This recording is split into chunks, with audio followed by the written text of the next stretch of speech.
అమరావతిని ఆంధ్రప్రదేశ్ శాశ్వత రాజధానిగా గుర్తిస్తూ పార్లమెంట్ ఆమోదం లభించిన సందర్భంగా అనంతపురంలో జైహో అమరావతి పేరుతో భారీ విజయోత్సవ ర్యాలీ నిర్వహించారు. నగరంలోని టవర్ క్లాక్ నుంచి ప్రారంభమైన ఈ ర్యాలీ సప్తగిరి సర్కిల్ మీదుగా అంబేద్కర్ విగ్రహం వరకు సాగింది. ఈ కార్యక్రమంలో రాష్ట్ర ఆర్థిక శాఖ మంత్రి Payyavula Keshav, Anantapuram urban MLA Daggupati Venkateswara Prasad, RTC zonal chairman Poola Nagaraju సహా పలువురు ప్రజాప్రతినిధులు, నాయకులు పాల్గొన్నారు.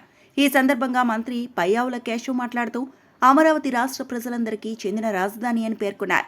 యువతకు ఉద్యోగాలు, రైతులకు ఆదాయం, మహిళలకు ఉపాధి అవకాశాలు కల్పించే ప్రపంచ స్థాయి రాజధానిగా అమరావతిని అభివృద్ధి చేస్తామని తెలిపారు. పార్లమెంట్లో బిల్లుకు ఏకగ్రీవ ఆమోదం రావడం తెలుగు ప్రజల గౌరవంగా భావించాలన్నారు. అనంతరం రామ్నగర్లోని తన కార్యాలయంలో మంత్రి దీపాలు వెలిగించి సంబరాలు జరుపుకున్నారు. అమరావతి రాజధాని ఆమోదం రాష్ట్రానికి గర్వకారణమని పేర్కొన్నారు. రాజధాని అనేటువంటిది రాష్ట్రంలోని అన్ని వర్గాల ప్రజలకు సంబంధించినటువంటిది.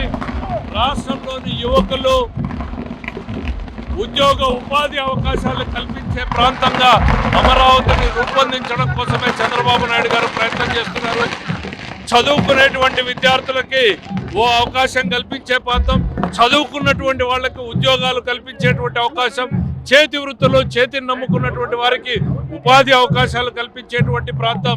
ఈ రాష్ట్రంలోని రైతులకు, యువకులకు, మహిళలకు ఒక ఉద్యోగ ఉపాధి అవకాశాలు కల్పించే ప్రాంతంగా అమరావతి తీర్చిదిద్దబడుతుంది. అమరావతి ఈ రాష్ట్రానికి ఒక ఇన్కమ్ జనరేటింగ్ సోర్స్గా కూడా తయారు చేయబడడం జరుగుతుంది.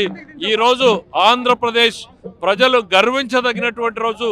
2 పార్లమెంట్లోనూ, రాజ్యసభలోనూ మరి లోక్సభలోనూ రెండింటిలోనూ కూడా ఏకగ్రీవంగా ఈ బిల్లుని పాస్ చేసుకోవడం అనంటే తెలుగు ప్రజలు వేసినటువంటి ఓటుకు కేంద్రం ఇచ్చినటువంటి గౌరవం, కూటమి ఇచ్చినటువంటి గౌరవం అనేటువంటిది సందర్భంగా తెలియజేస్తూ నారా చంద్రబాబు నాయుడు గారికి, పవన్ కళ్యాణ్ గారికి ఆశీస్సులు అందించినటువంటి శ్రీ నరేంద్ర మోడీ గారికి ఈ సందర్భంగా తెలుగు ప్రజల తరఫున, ఆంధ్ర ప్రజల తరఫున హృదయపూర్వకంగా ధన్యవాదాలు తెలియజేస్తున్నాను.